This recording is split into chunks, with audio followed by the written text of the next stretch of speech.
We're going to record this. Okay, welcome everyone. I'm very, very excited about this. Gallery talk in person, IRL gallery talk with Jodi Colella. And exclusively Crit Lab people. I'm hoping that we can have a discussion that sort of is really something that we have, like us Crit Labbers have. So the first thing I want to do, just to give you some structure, I want to just do a round robin, everyone to like one by one. I don't know how we'll do this. I'll call your name one by one. Just kind of unmute yourself, say hello, and say which Crit Lab group you're in, so that we kind of get your location. One of the fabulous things about all this, of course, is that we can now meet without being location specific. So here we have Boston people and Rhode Island people and New York people and Connecticut people all kind of in the same room together, which is for me really exciting. So we'll do that. Then I'm going to introduce Jodi. And whoops, I have my and then we'll just get she's going to launch in and talk about this amazing show. I had the privilege of it was like the day before lockdown. I was there in the gallery working with Jodi on talking about how to think about her installation and kind of have all this work kind of come together in a meaningful way for her and for the work. So that was really exciting. That was a Thursday. I literally went back to New York. Right. You guys, how's the connection? Someone said I'm breaking up and freezing. Could be.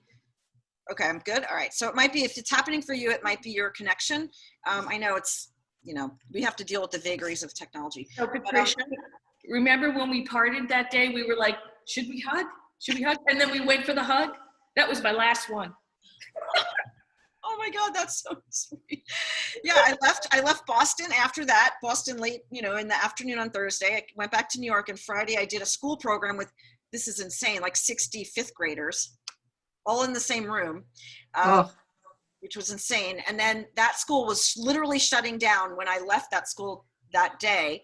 The teachers were all gathering their stuff. It was like a furious mad rush, and we somehow did this program and then went home, and that was like the last that was the last day. Friday the 13th, that was. Anyway, so I'm very excited to do this, and I'm excited that, Jodi's show got to, be mounted and be up and all of this, and that she's finding all of these really wonderful, interesting ways to have the work be seen and all of that, and that's something we can talk about. Okay, so I'm gonna just go around. Oh, I gotta let some more people in, sorry. Pay attention here. And throughout, obviously you can type into the chat. You guys already know this, but we'll have Q&A after where you can, everyone should just stay muted and, sort of unmute yourself when you have a question or raise your hand. Also, when Jodi is talking, she'll share screen, but if you put it on speaker view, then she'll pop up. And if everyone else is muted, we won't get that popping in and out. And then when we come back together, we can go back to gallery view like this, so we can kind of all see each other's faces. Sound good? You guys all know the drill. We're all experts at this now. All right, so I'm going to just read out the name and then unmute yourself and just say hello and introduce yourself and where you're from. Caroline. Sorry, I was not realizing I was first, so I had to quickly unmute myself.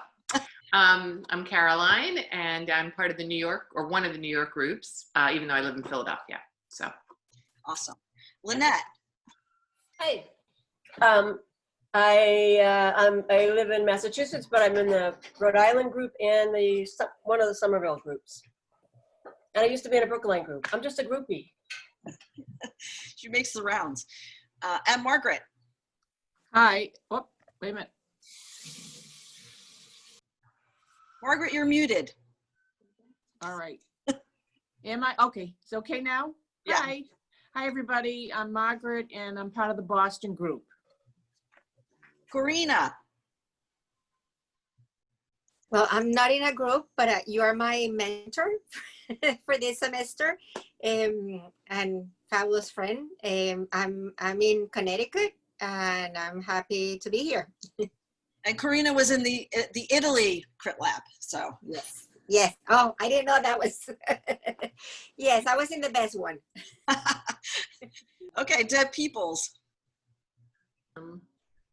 Hi, I'm Deb Peoples. I live in Cambridge, Massachusetts, and I'm in the Tuesday Boston Crit Lab. Dawn Edmondson. Hi, I'm Dawn Edmondson. I am in Rhode Island, in the Rhode Island group now, was in the Massachusetts group and did the Italy tour as well. She's been all the groups. Jennifer Kadoff. Where's Jennifer? Hello, I live in New Rochelle and I'm in the Portchester group, one of the Portchester groups. Yay.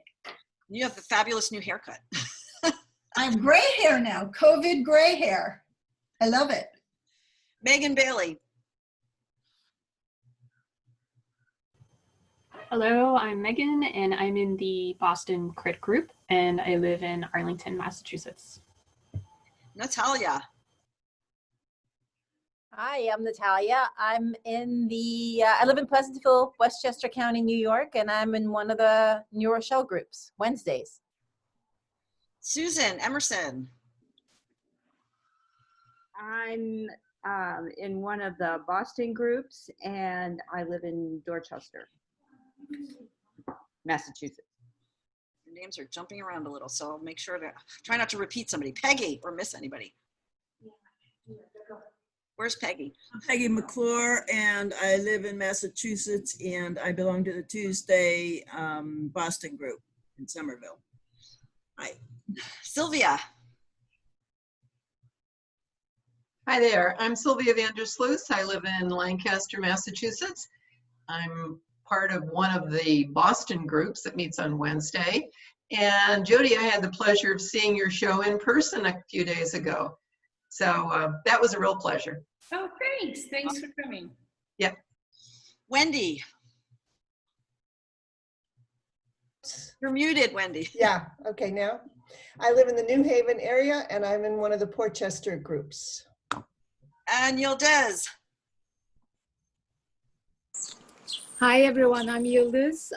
I am in one of the Boston group, Wednesday Boston group, and I live in Somerville. You have beautiful pastoral sounds behind you. Okay, did I miss anyone? Because the list kind of jumps around a little. Did I miss anyone? Hi, oh yes, Martha. I'm here because I thought some people would be here, and I'm in the Boston group on Wednesday. I love it. So we have all the IRL and the virtual. Okay, so welcome. So fabulous to be together with all of you. So I'm going to introduce Jodi, and okay, someone else coming in. Sorry about that. Someone's at the door and I'm trying to get rid of them. You got to do gallery duty also in the middle of this, right? Okay, Jodi Colella exhibits and teaches internationally. She's a member of Boston Sculptors Gallery, which is where the show is right now. She's a recipient of a 2019 Massachusetts Cultural Council Fellowship Award for Sculpture. Congratulations. Her exhibitions include the Textile Museum in Washington, D.C., Textile Center, Minneapolis, Fuller Craft Museum, Brockton, World of Threads, Toronto, Dewang Culture Highland in Shenzhen, China. She's collaborated on several public art projects, and her work is held in multiple museum collections. Recently interviewed for WGBH's Open Studio with Jared Bowen, her work has been featured in the Boston Globe, Surface Design Journal, the Woven Tail Press, Vasari 21, Artistry and Fiber, Posit, and TextileArtist.org. She's had solo shows all around the place. Boston Sculptors Gallery, obviously, Piper Gallery in Lexington, Mass.,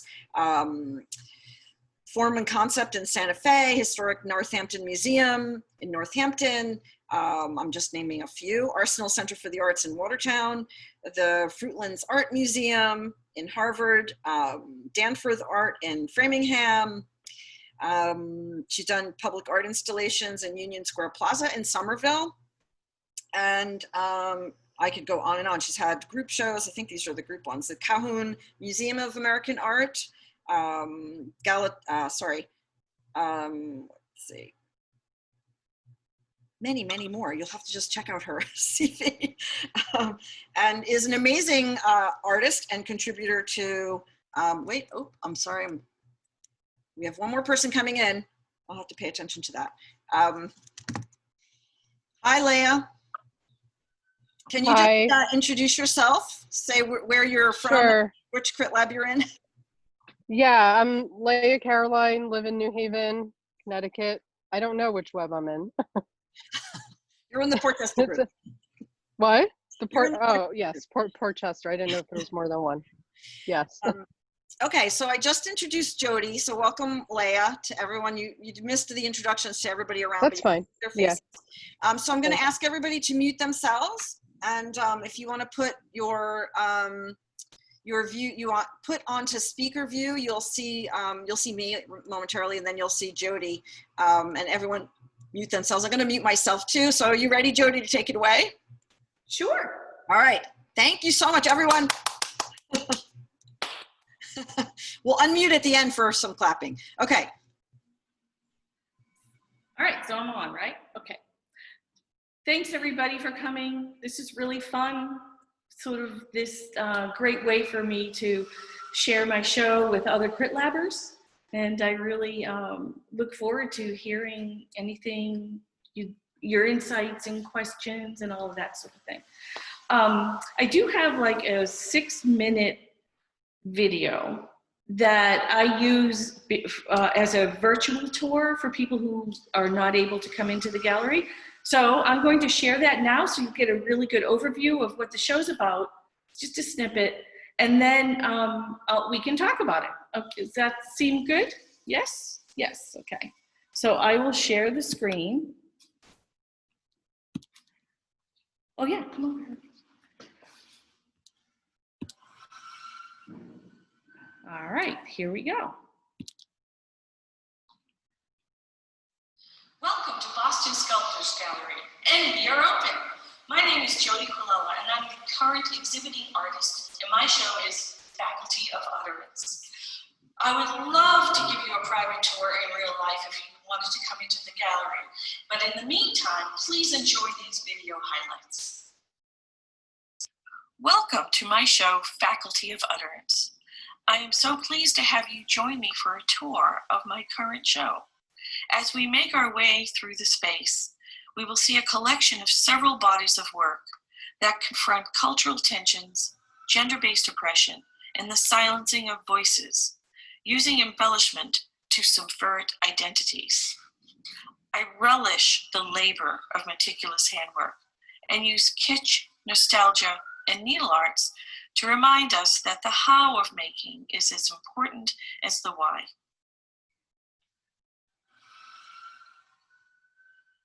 This sculpture is called Acquiescence in Yellow, and it's part of my Mary Jane's collection.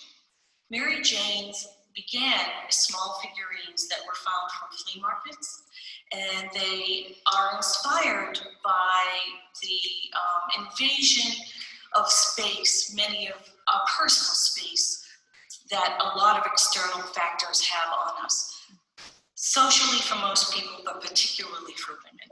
And of course, Mary Janes are a very iconic symbol of mid-century dress for little girls who are expected to be seen but not heard. My original Mary Janes were inspired by found figurines that I found at flea markets and yard sales, mostly moved by their gestures and what they represented. But I realized quickly that it wasn't speaking in a large enough voice for me, and I wanted to scale it up. And it's, you know, these challenges are what always sort of face you as a sculptor and as an artist, how to find the materials that you really need. So I did some research and came across some garden statues that were equally kitsch and nostalgic, and learned how to turn them into what looks to be a figurine made out of ceramics. I learned some processes and glazing, and scaled it up with the amount of fiber that I used to contain it. And now it's become this monumental statement of what I wanted to say. Very happy.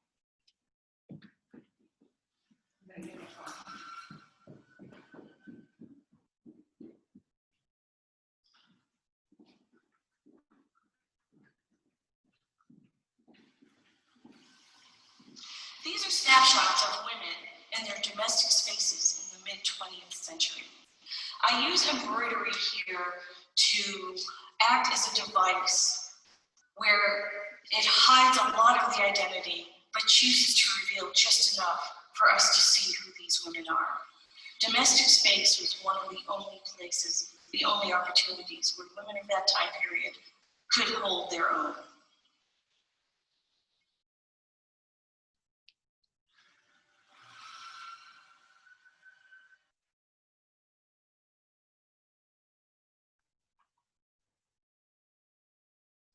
My headwear sculptures deal with the tension between invisibility and visibility for women, particularly with fashion and clothing and dress. How we choose to present ourselves, how others would choose to see us, how we use it as armor, how we can hide behind it. Each one limits the view of the wearer so they can't see where they are, thereby limiting access and mobility. And it's interesting. These sculptures highlight how the erasure of identity works two ways, both as a repressive and liberating action. The concealment of physicality nullifies bias and disrupts the society's presuppositions based on beauty, gender, and cultural stereotypes. This piece is my memorial to those lost to the opioid epidemic.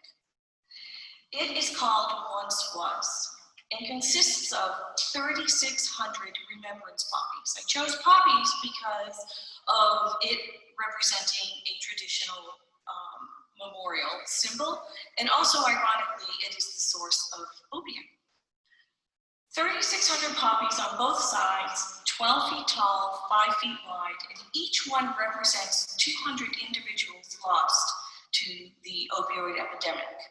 That makes a total of 720,000 people from 1999 until 2019 when I completed the project.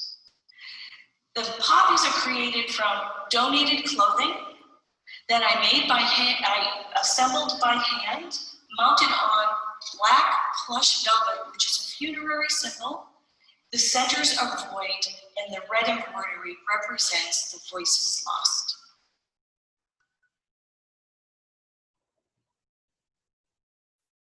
The works in this collection embrace complexities of vulnerability and power, and juxtapose dualities like beauty and malice, restraint and excess, power and oppression, whimsy and threat. My hope is to challenge us to think about our own partialities and prompt imaginings of a more liberated world.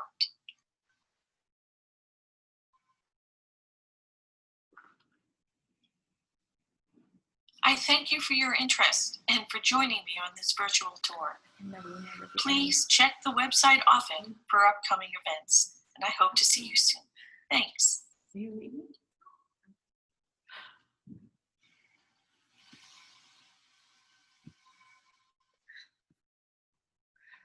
Come back over. What? So sorry about that. Wonderful. I never know where it ends. As many times as I've watched it, it's like I'm like, oh, wait a minute. Hear that? That's the next.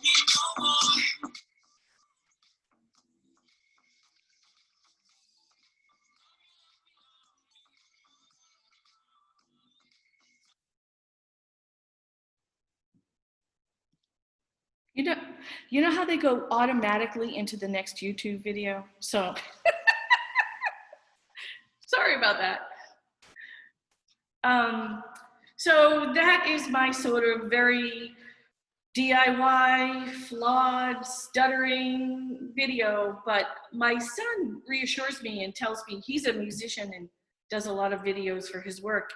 And he says that what's trending right now are the flawed DIY human things because people just need to get it out there. And he says, if you have anything too polished, Mom, it's going to look stupid. So that I felt like I was comfortable in that space. But it's been helpful because there's a lot of people in Boston who are not quite comfortable coming out. And actually, in some ways, it's really nice to have a record, a video record of a show for when it comes down that I can continue to use.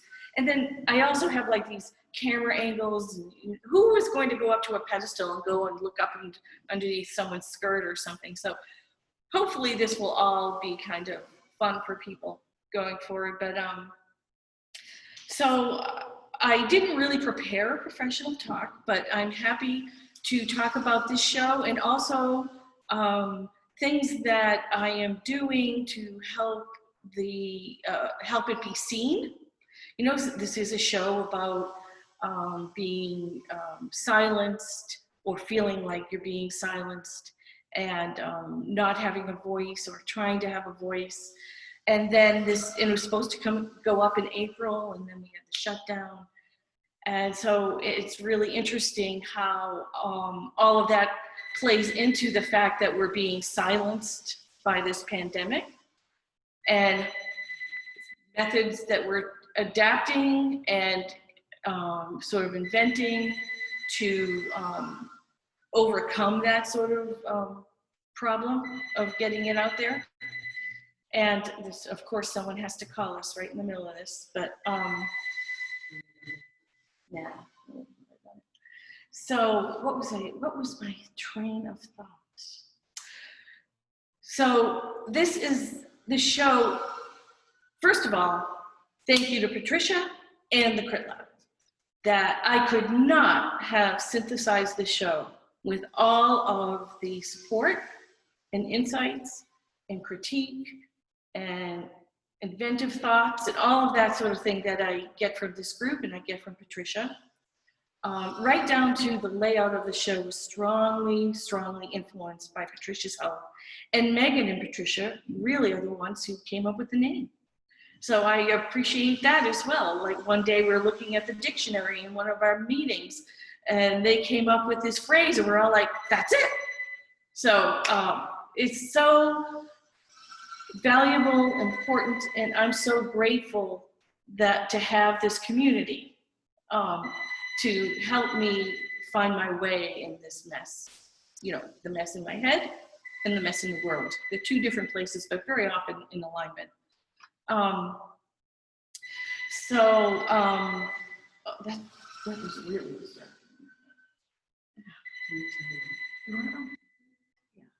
sorry. I'm so glad you're here, Martha, to help out.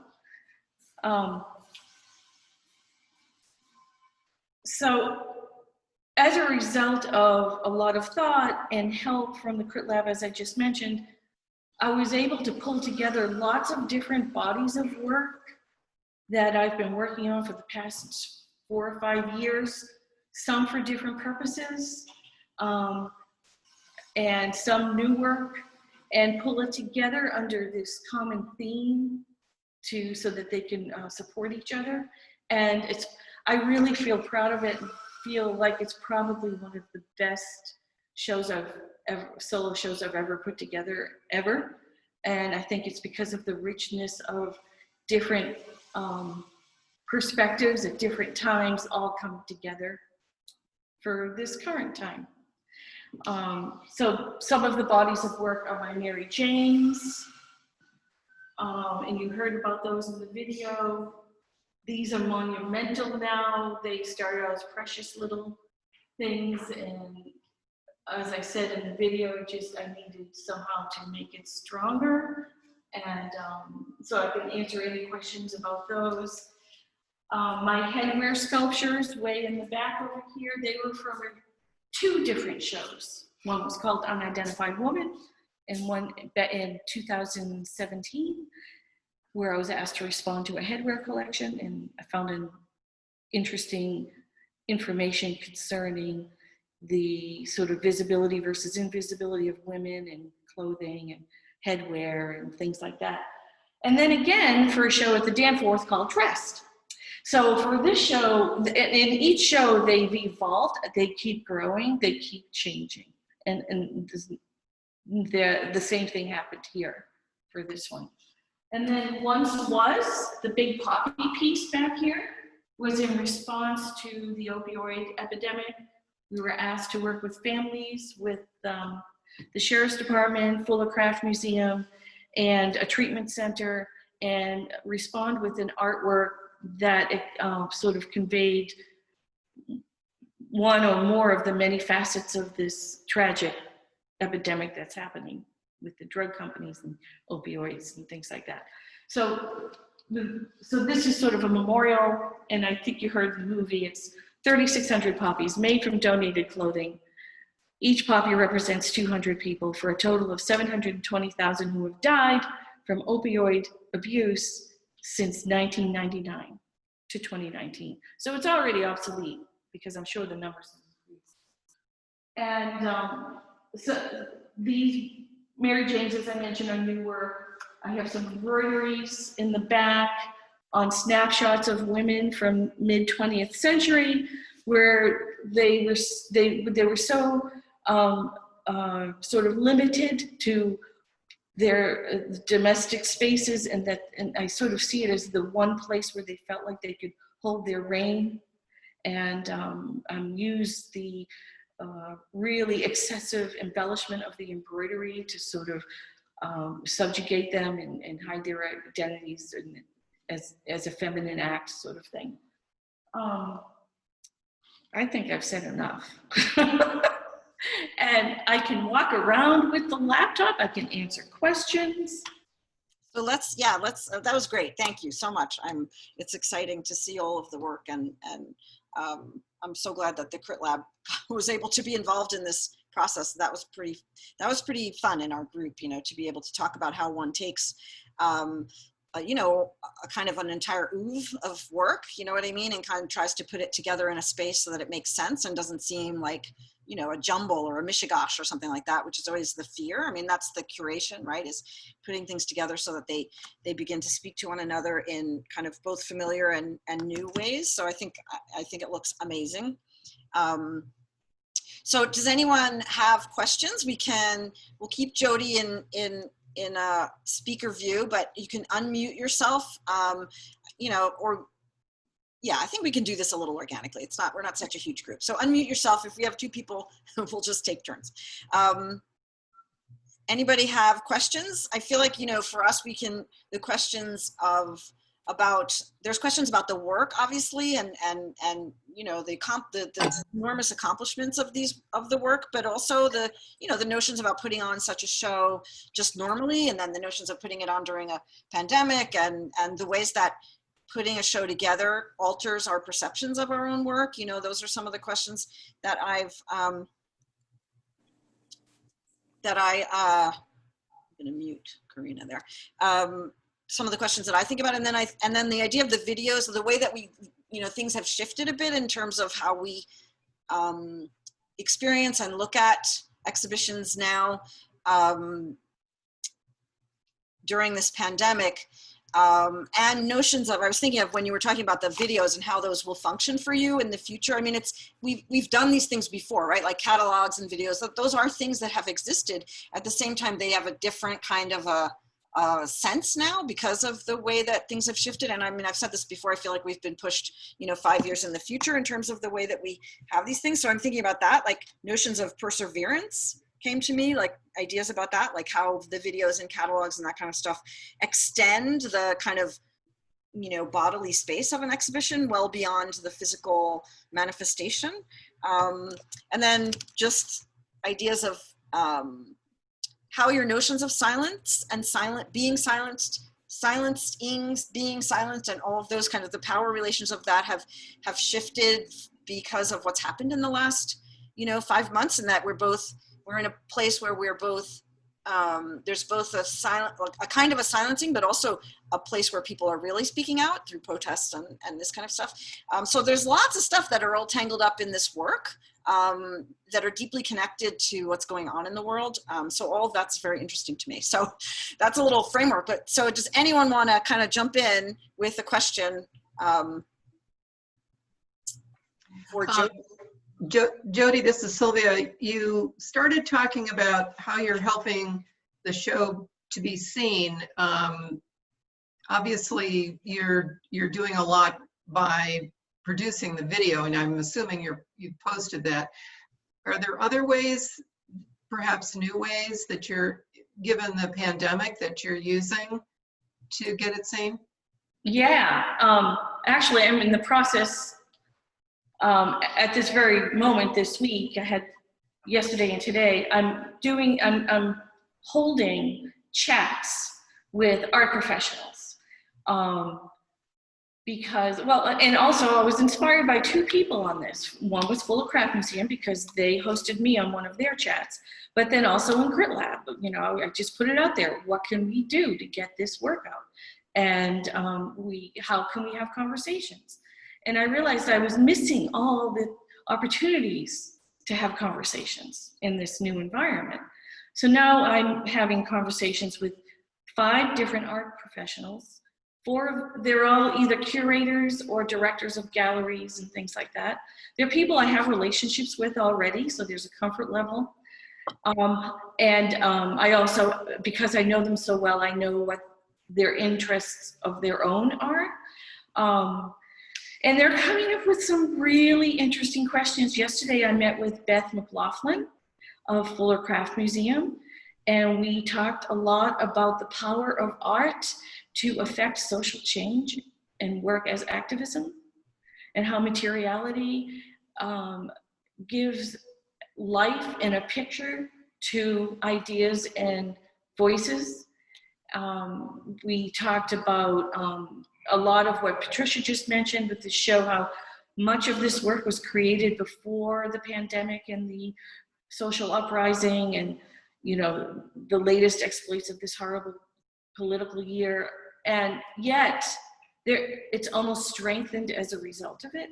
And I have to say, my fear going into putting the show up in July versus April is because of so much that happened between April and July that changed in many ways and is continuing to change, opening up so much more discourse that may not have been as high a volume as it is right now.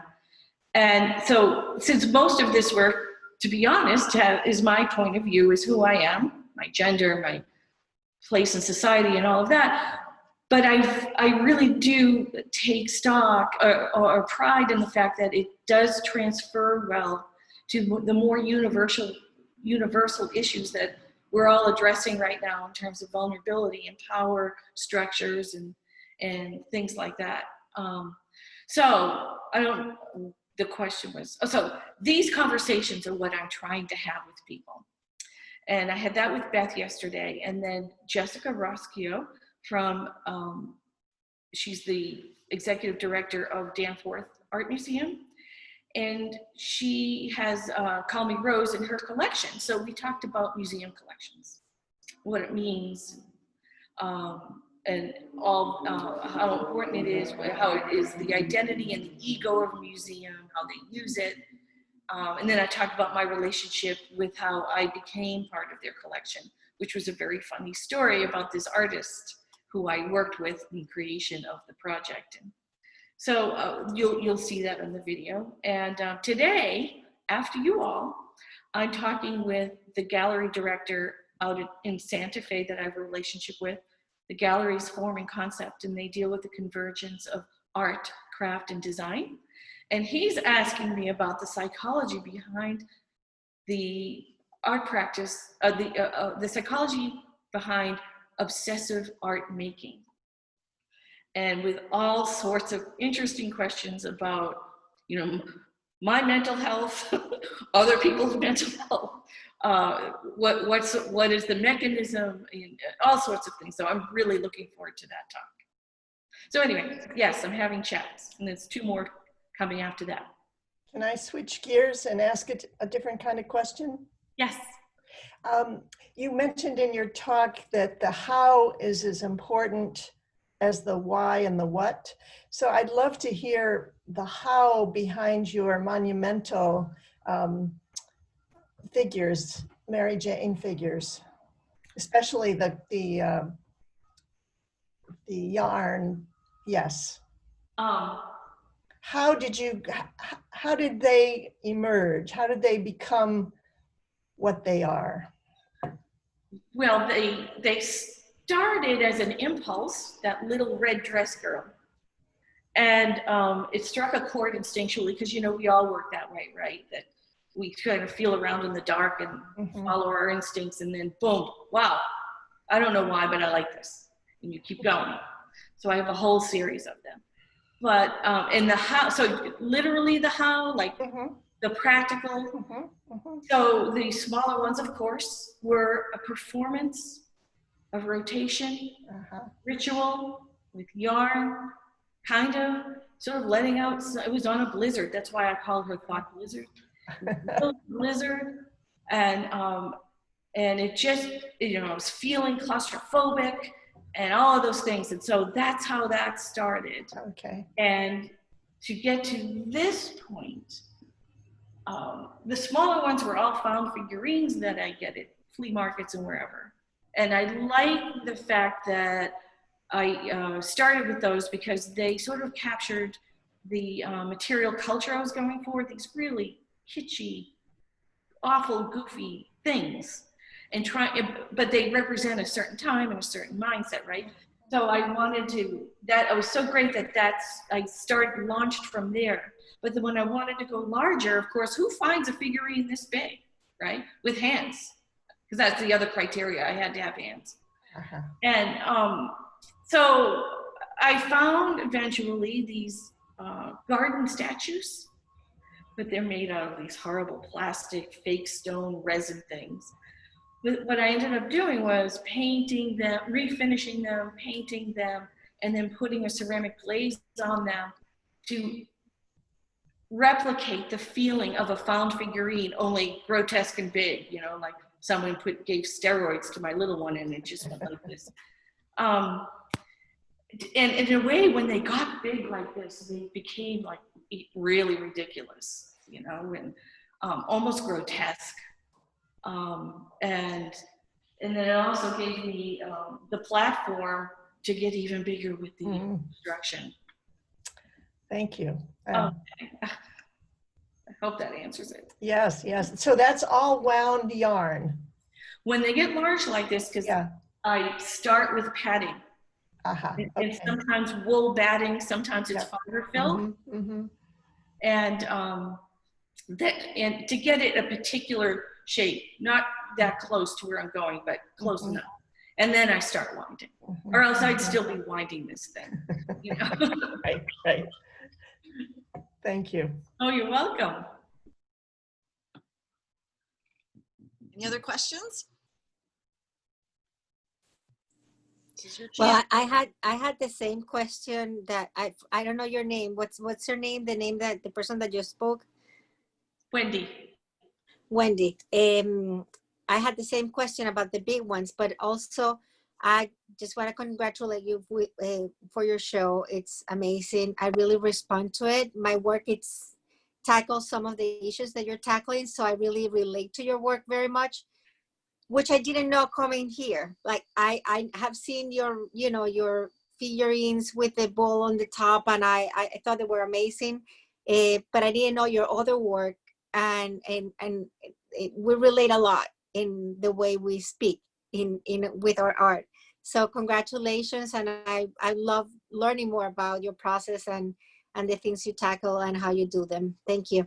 Well, thank you. Well, what we talk a lot about with Patricia is how we have intent for our work, but really what matters is how it's received by a viewer. And one of the rewards I've had with this show is the handful of people who have come through have sort of contacted me and said things, how certain pieces made them feel. And for everyone, it's a different piece.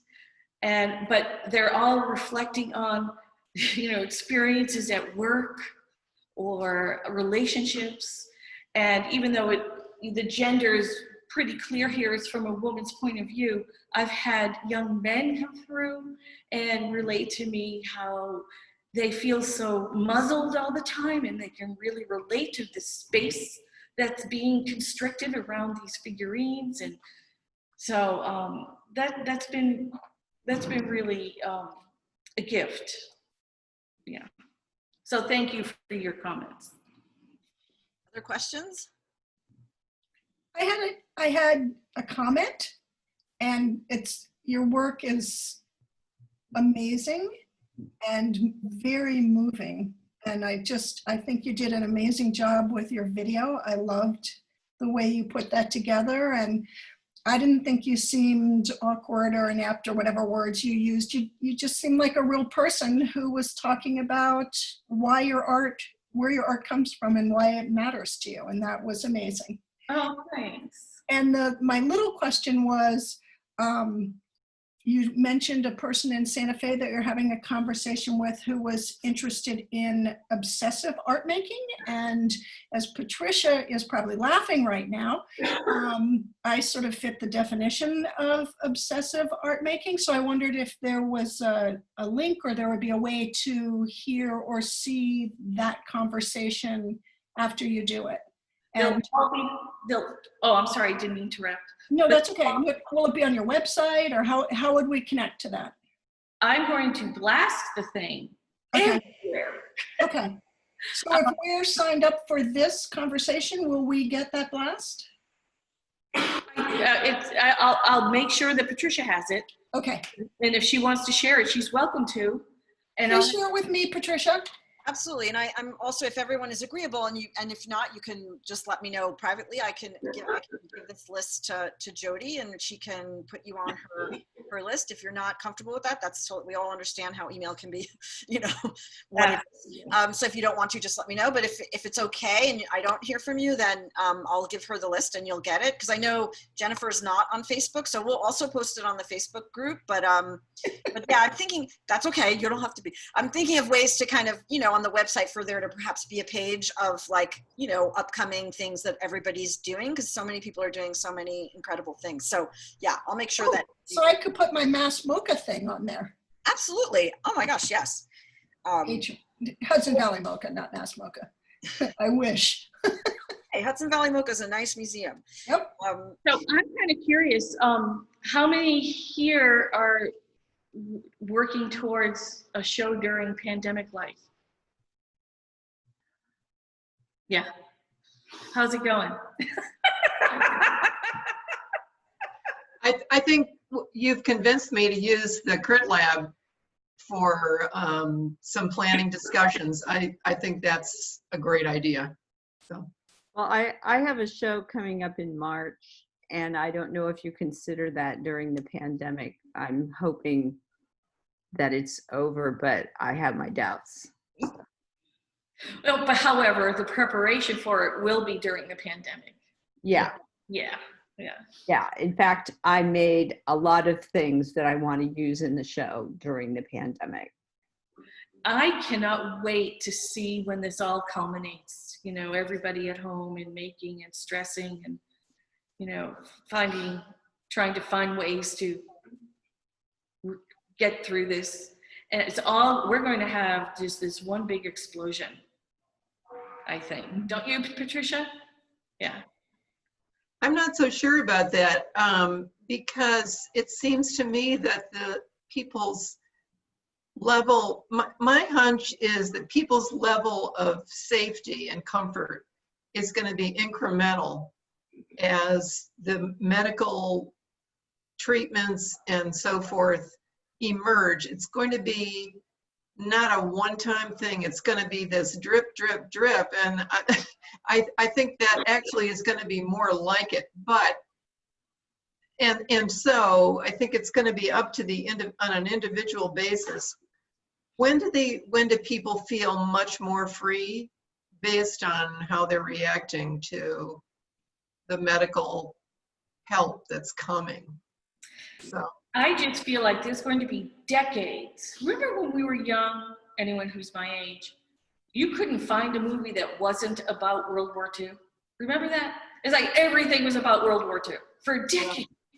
Yeah. And I feel like what's going to happen to us now is everything's going to be about the pandemic. Whatever phase, aspect, facet, whatever. Yeah. Whether it's the exact topics you were talking about, Sylvia, or any number of things. We're going to live this thing for the rest of our lives. Well, it's it's one of those very rare worldwide communal experiences. Now, it doesn't mean everyone's experiencing it in the same way, but it is kind of it's a worldwide kind of pause, if you will, and reconsideration. So I think that's really interesting. But I want to see, is anyone else, before I say anything more, I want to see if anyone else has any other questions. Jodi? Yes. Hi, Sylvia. I mean, Yildiz. Sorry. That's, we're right next to each other.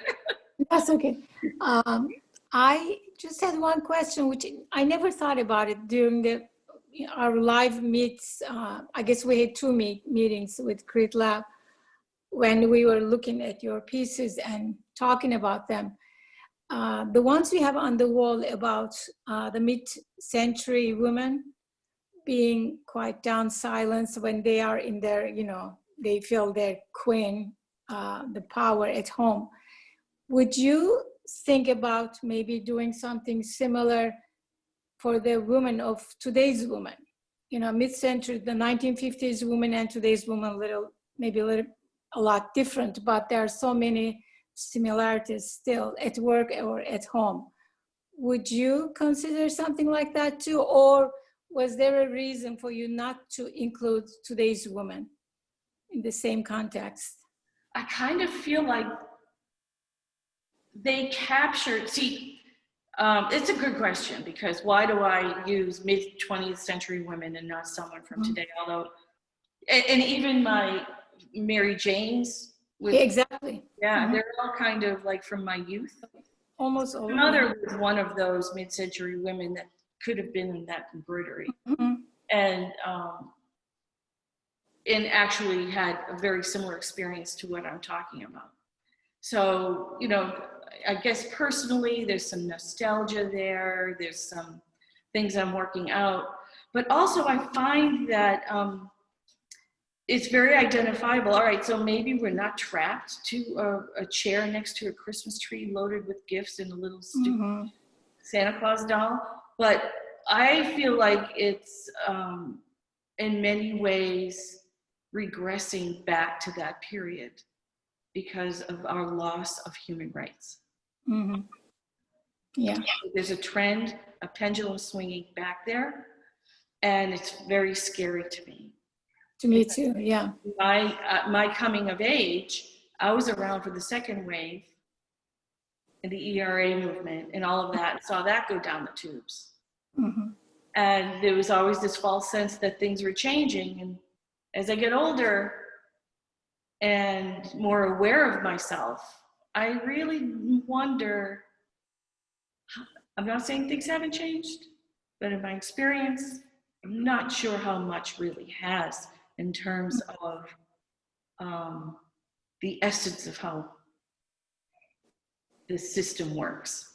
Yeah, and some of the changes, there are changes, but are they for better or, I don't want to say worse, but in a way worse, depending on what those changes are for. It's a very complex issue, I guess. Well, plus we live in a bubble here in the Northeast. Yeah. Exactly. Right? So if I'm feeling this way, well, maybe. In many ways, actually. So many perspectives here. We could talk about this for 5 Forever. Thanks. Thank you, Jodi. Oh, you're welcome.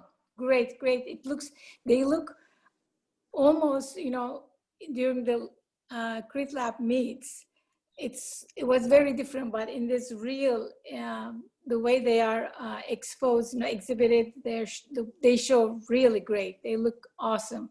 Well, it's not an easy space to lay out, ask Patricia. It's not easy, but I'm really happy with it because I kind of feel like it unfolds as you walk through it.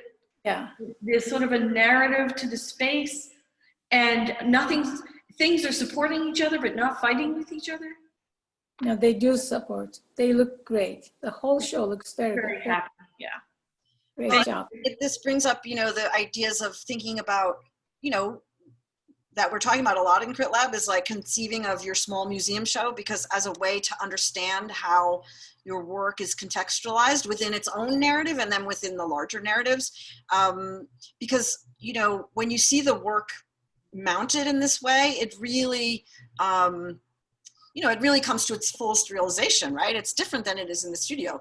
And it really kind of, those meanings become really, I don't know, apparent and relevant. And it's important. I mean, I think,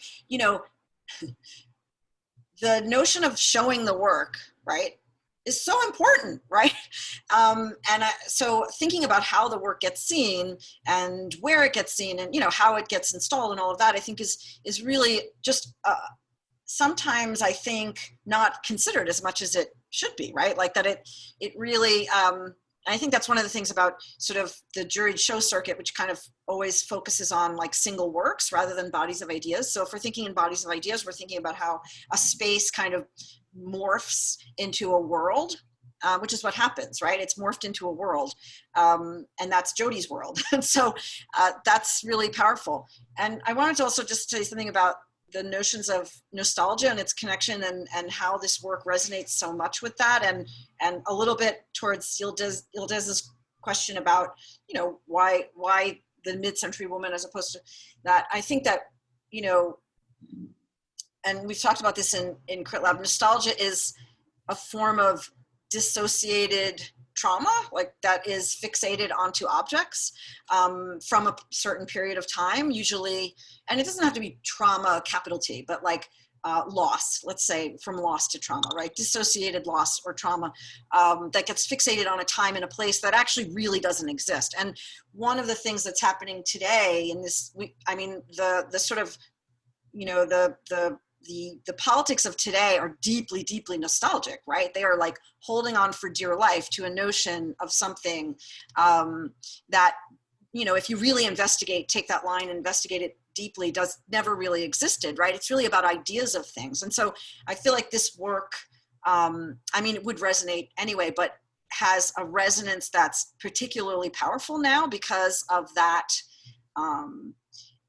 using nostalgia as a language, an artistic sort of language to re-look, right? I feel like one of the things that's happening during this pandemic is we're re-looking at things that we sort of either took for granted or didn't think too much about, or maybe we thought about it, but in not such complex ways. In other words, we're revisiting ideas, considered ideas, and also ideas we thought were, we thought we'd passed, right?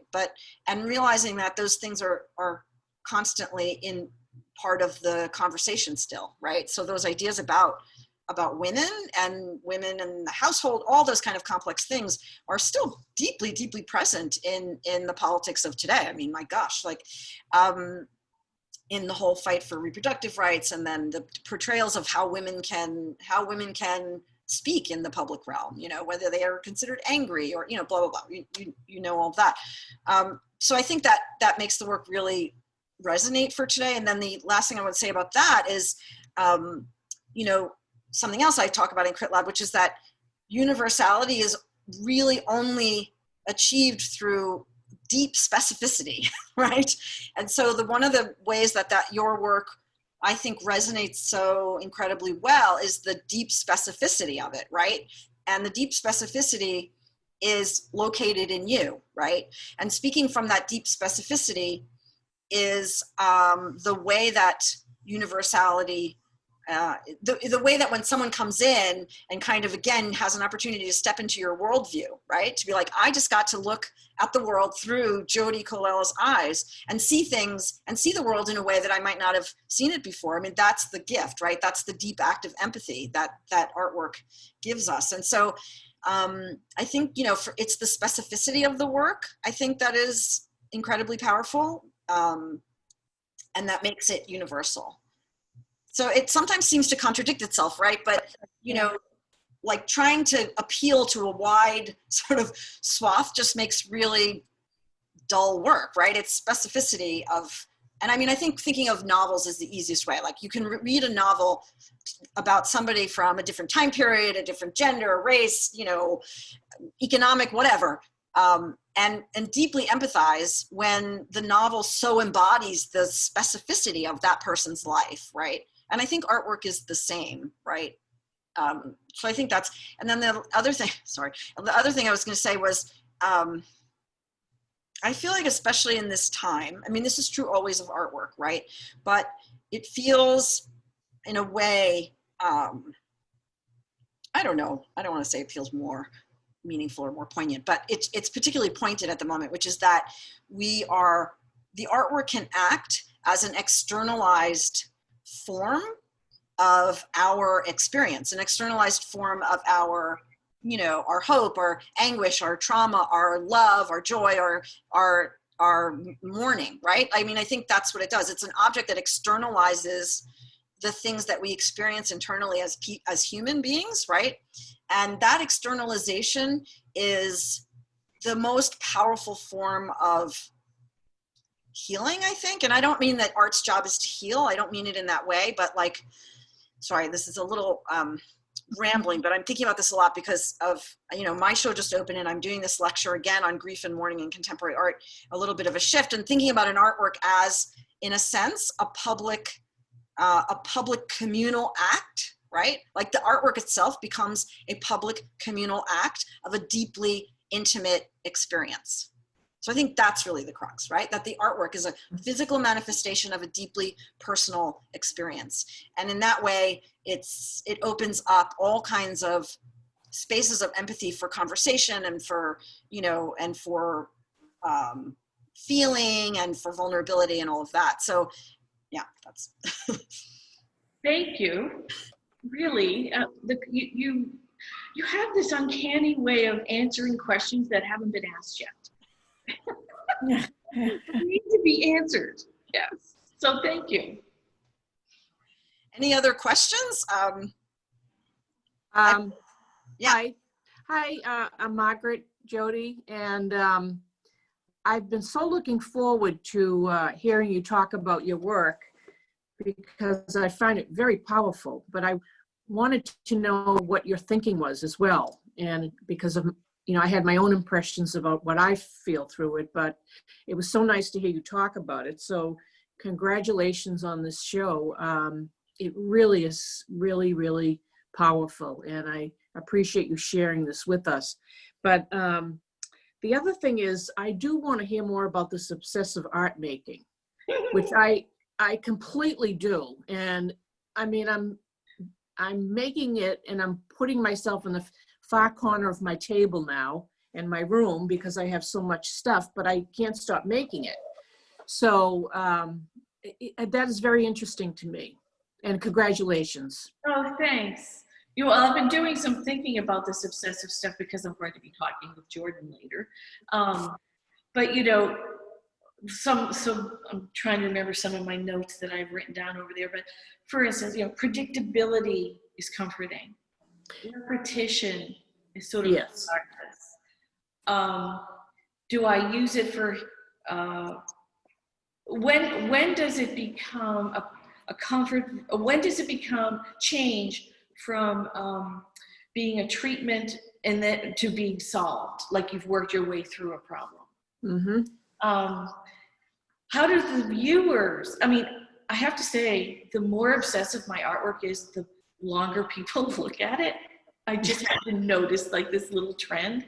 So I'm wondering if they find comfort in the predictability of knowing what's next, or knowing how it was made, or seeing the evidence of hand and actions over time, like a durational sort of thing, a fetishist thing. I mean, they obviously get something from it too, if they express the way they've been expressing their interest in it. So, yeah, I do think there's a psychology in it. I do think I do it for comfort. Get it? Yes. Yeah. And by the way, you two, Margaret and Jodi, you're in each other's family. Can I I'll have to look you up. Artistic family, yeah, for sure. Great. Thank you. You know, the other thing also that's so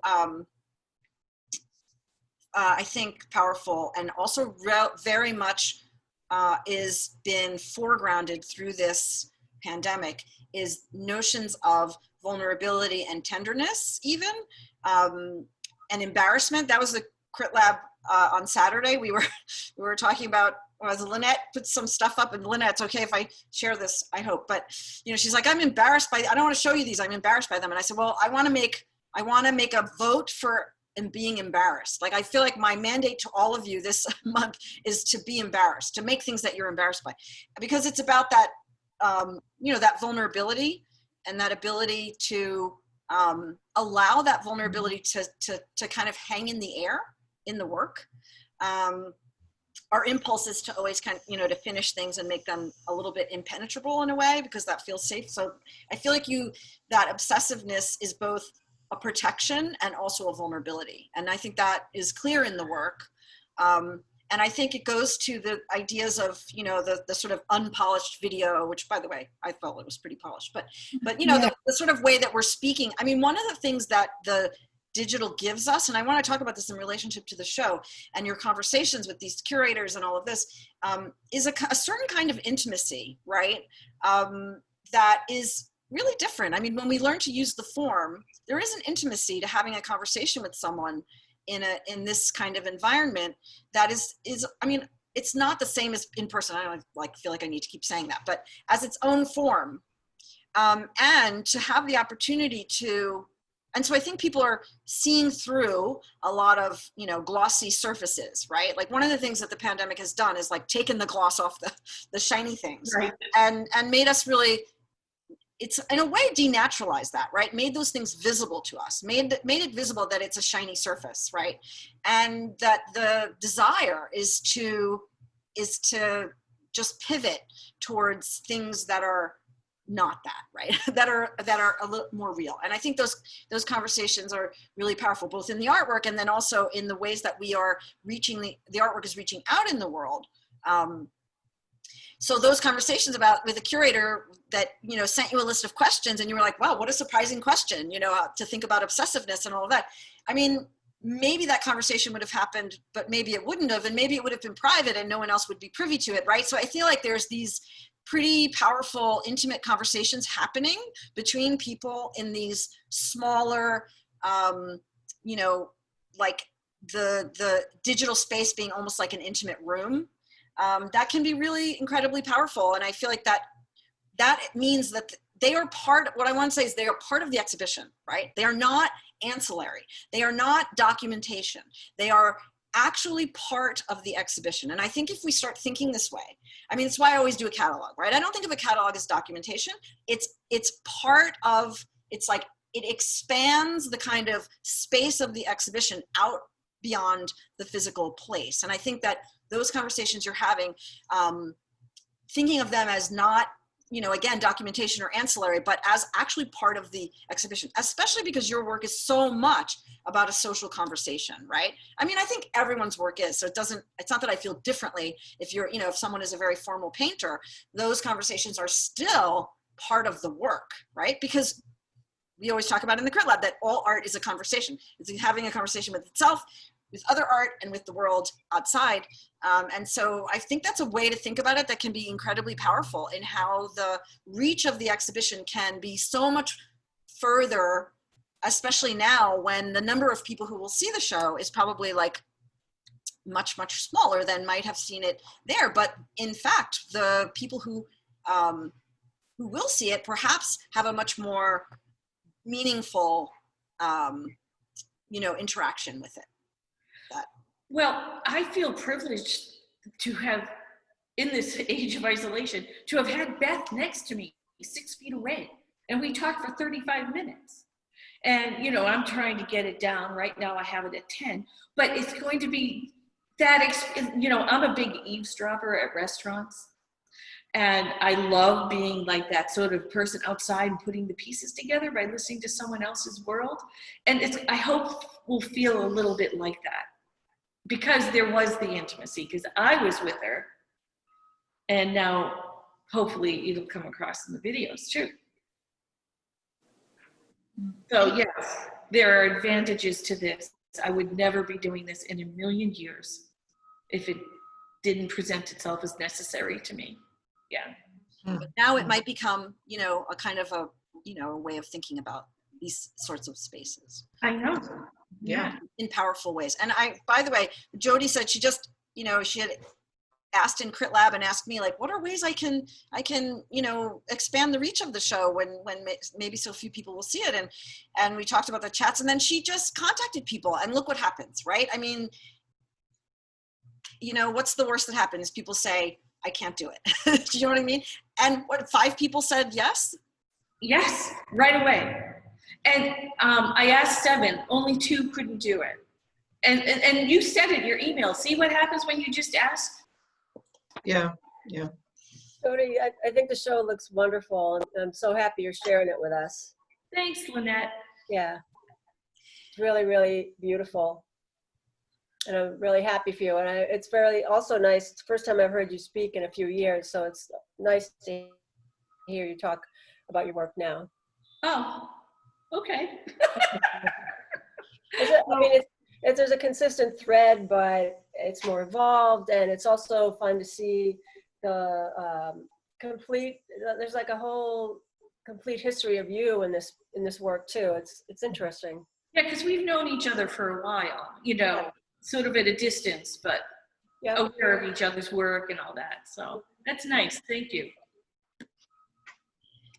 Well, we have just a few minutes. If there are any last minute questions, anyone wants to, you have Jodi's undivided attention right now. So this is Sylvia. I wanted to just say a couple things about my in-person experience with the show. I walked away with this phrase in my head: beauty and menace. And then later I read your statement, Jodi, and it was in one of the phrases was beauty and malice. And so that was interesting to me. And so what I just an explanation, there's an obvious beauty in the colors and the shapes, design, etc. But so often there was also this menace present. For example, I looked at the big tapestry, the big monumental piece of poppies, and there was a color, I think it was either the red or a color right at the center that seemed to have that menacing quality. And then the yellow flower sculpture with all of the eyes in the center. And then, of course, some of the wall pieces that were obliterating the women. So I wanted to just give you that feedback. And then the other thing too was the rich color that I enjoyed being there in person.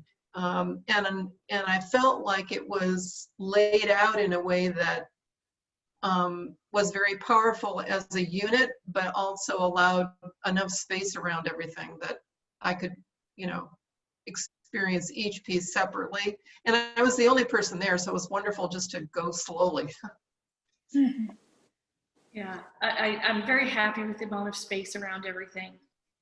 Yeah, I saw your show in person too, and it's even better in person. It's really fabulous.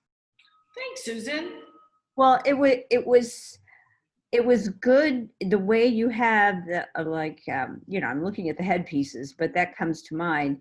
The way you had them on pedestals, it was just the right height where you could see underneath, see above. You could just like really get every aspect of it. And I really appreciate that.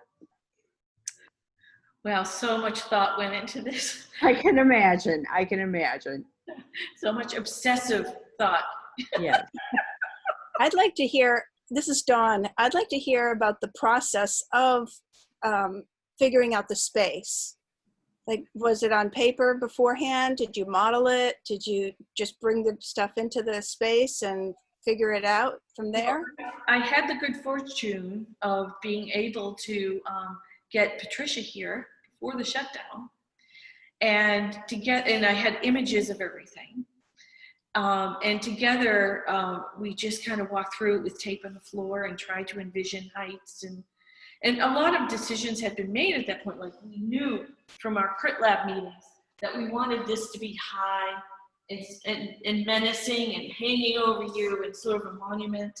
And so things like that we already knew. And so we just, I don't know, we were here for like an hour and a half, just sketching one way, then sketching another way, then no, let's go back to this way. And just spending a lot of brain cells trying to visualize what something would look like.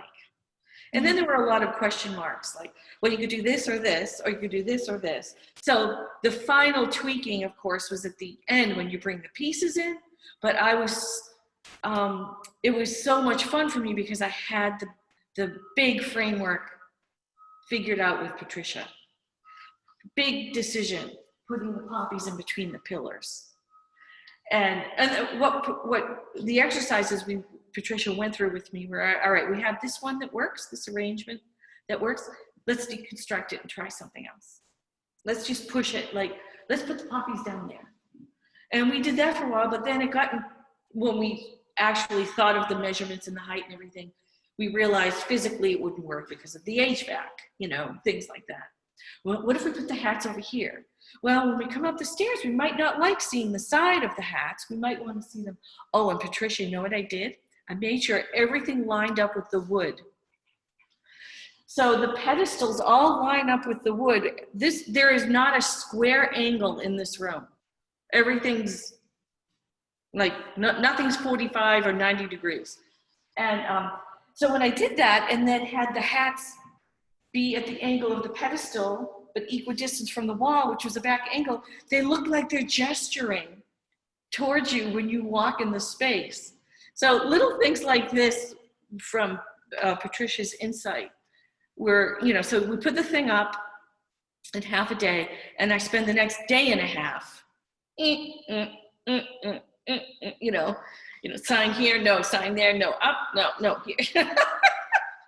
But it's fun.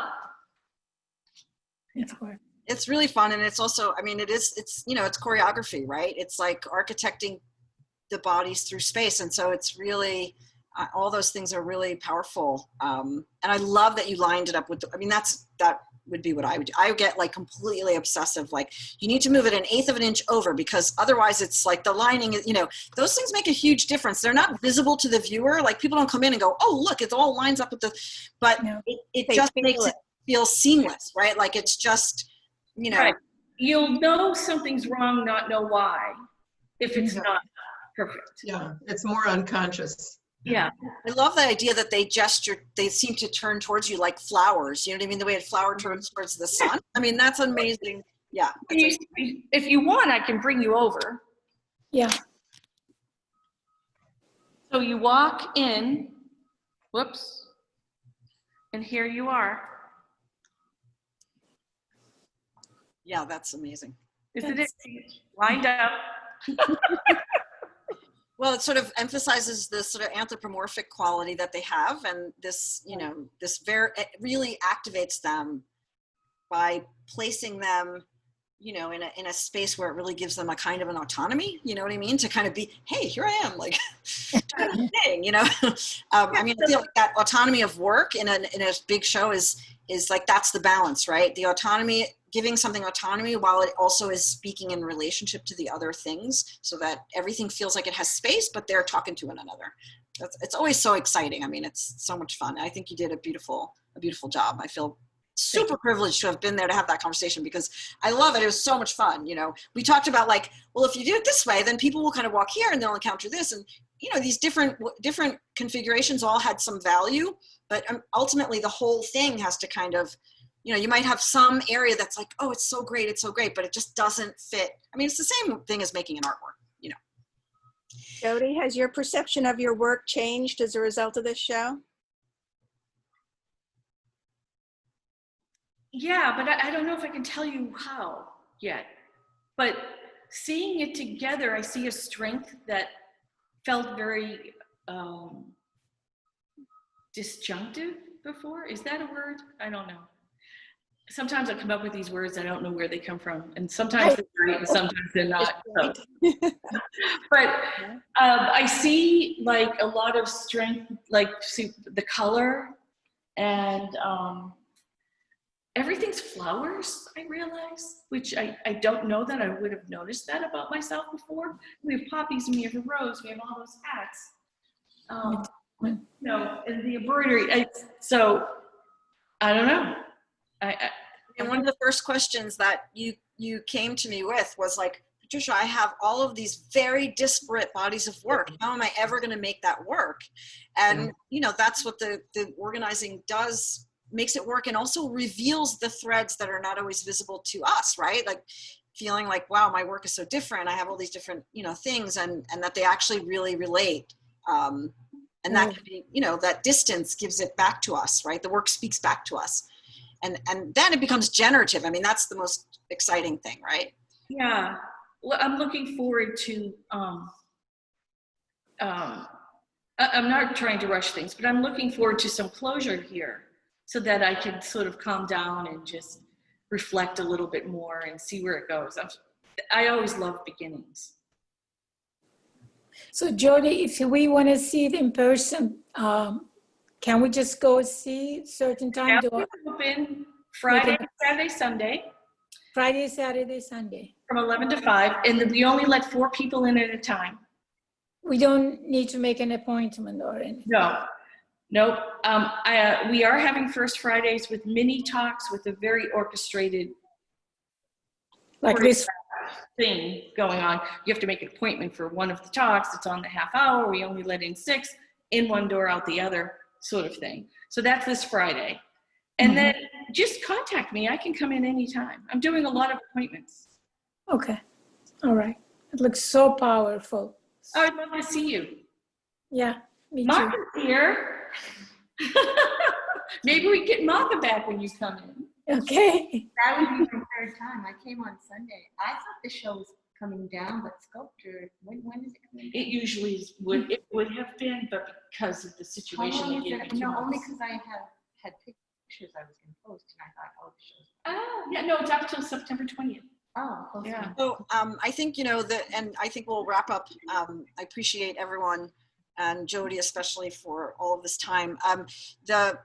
You know, one of the things that I think is a result of having to be so careful with having people come and go and appointments and, you know, staggering people and all this kind of stuff is that, and this happened for my show on Sunday, that you end up having people who are really, really invested in being there, and then you're having conversations about the work, and you know, they're sort of smaller and more intimate, and that I think is, you know, another one of these kind of surprise bonuses, you know, not a replacement for the big gala opening, but just a different thing that offers, you know, a more intimate experience with both the work and the artist. So I feel like if you can get there, you know, most of you are, a lot of you here on this Zoom are close enough to get to see the show, and I really encourage you to do that. And so I thank you so much. This has been really fantastic and amazing. And can everyone just unmute and, like, let's just give her a big hand, a round of applause. Okay. Thank you guys, really, I appreciate it. It's been great talking with you. That was great, Jodi. Thank you so much. And I love that this community, you know, we're connecting the community across these, you know, geographic, that the geographic is no longer a limitation for us. So I feel like this is. Yeah. Oh, right? Yeah. Thank you all. Have an amazing day. Thank you. Thank you. Bye-bye. Thank you, Jodi. Bye-bye, everyone. Bye-bye. Bye.